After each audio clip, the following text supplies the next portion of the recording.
आज हम बात करेंगे कॉन्स के बारे में। कॉन्स क्या होते हैं, किस वजह से होते हैं और क्या क्या होम्योपैथिक मेडिसिन आप कॉन्स के लिए ले सकते हैं।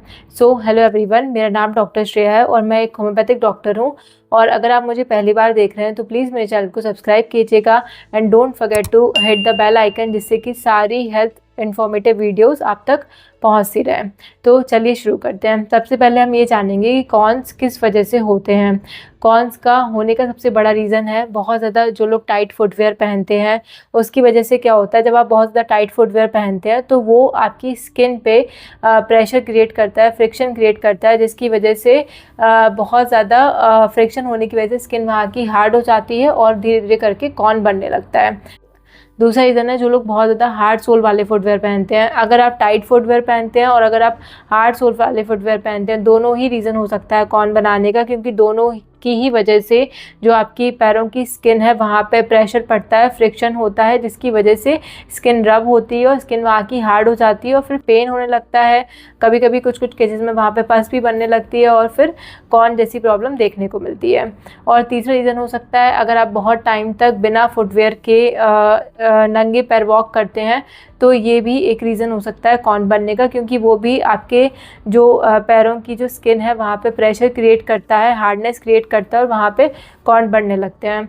तो अगर आपको कॉन आपके इन तीनों रीज़न की वजह से बन रहे हैं तो आपको सबसे पहले तो अवॉइड करना है कि आप बहुत ज़्यादा हार्ड सोल वाले फुटवेयर ना पहनो। आपको सॉफ्ट सोल वाले फुटवेयर पहनना है, आपको बहुत ज़्यादा टाइट फुटवेयर नहीं पहनने हैं, लूज़ फुटवेयर पहनने हैं। और अगर आप कोई ऐसा फुटवेयर पहन रहे हैं जिसमें आपका जो पैर है वो बंद रहने वाला है, जैसे कि अगर आप शूज़ पहन रहे हैं तो आपको सॉक्स के साथ ही पहनना है, बिना सॉक्स के शूज़ नहीं पहनना है। कुछ लोग बिना सॉक्स के पहनते हैं, बट वो आपको अवॉइड करना है, वो भी आपके पैर पे स्किन पे प्रेशर क्रिएट करेगा और वहाँ पे कॉन बन सकते हैं। ये तीनों ही रीज़न की वजह से आपके पैर पे प्रेशर पड़ता है, आपकी जो पैर की जो स्किन है वो हार्ड होती है, जिसकी वजह से कॉन बनता है। तो कोशिश करें कि जब भी आप फुटवेयर पहने तो लूज़ फुटवेयर पहने, बहुत ज़्यादा टाइट फुटवेयर नहीं पहनना है आपको, और आपको सॉफ्ट सोल वाले फुटवेयर पहनना है। और अगर आपको फिर भी सॉफ्ट सोल वाले फुटवेयर पहनने के बाद भी कॉन बन जाते हैं तो आप सिलिकॉन पैड का यूज़ कर सकते हैं। सिलिकॉन पैड आपके कॉन के पेन को भी कम करेगा, स्किन को भी हार्डनेस से रोकेगा और प्रेशर भी कम पड़ेगा।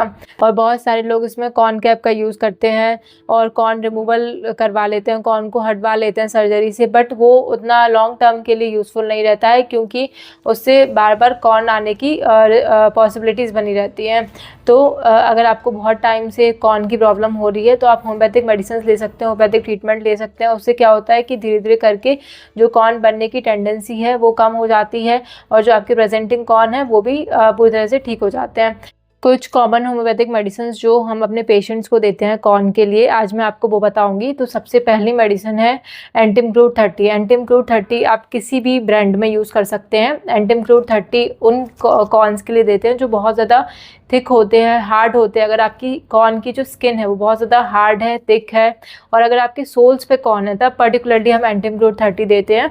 तो अगर आपके सोल्स पे कॉन है, बहुत ज़्यादा हार्ड है, थिक है, पेनफुल है, तब आप ये मेडिसिन यूज़ कर सकते हैं।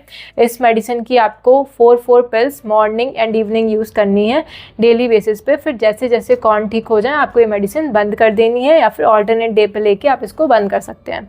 दूसरी मेडिसिन जो हम अपने पेशेंट्स को देते हैं वो है सिलीशिया 30। सिलीशिया 30 भी एक बहुत ही अच्छी मेडिसिन है कॉन के लिए, स्पेशली उस टाइम पे जब जो कॉन के ऊपर की स्किन बहुत ज़्यादा सॉफ्ट हो, वहाँ पे इन्फ्लेमेशन हो गई हो और पस बनने लगी हो, यानी कि पस बनने की टेंडेंसी जिन कॉन्स के अंदर होती है उसमें हम सिलीशिया 30 देते हैं। तो अगर कॉन बहुत ज़्यादा सॉफ्ट है, बहुत ज़्यादा इन्फ्लेमेशन हो गई है, उसमें पेन हो रहा है, तब आप सिलीशिया 30 की 4 पिल्स सुबह और शाम ले सकते हैं। और फिर धीरे धीरे करके जैसे ही आपको आराम मिल जाए आपको ये मेडिसिन बंद कर देनी है।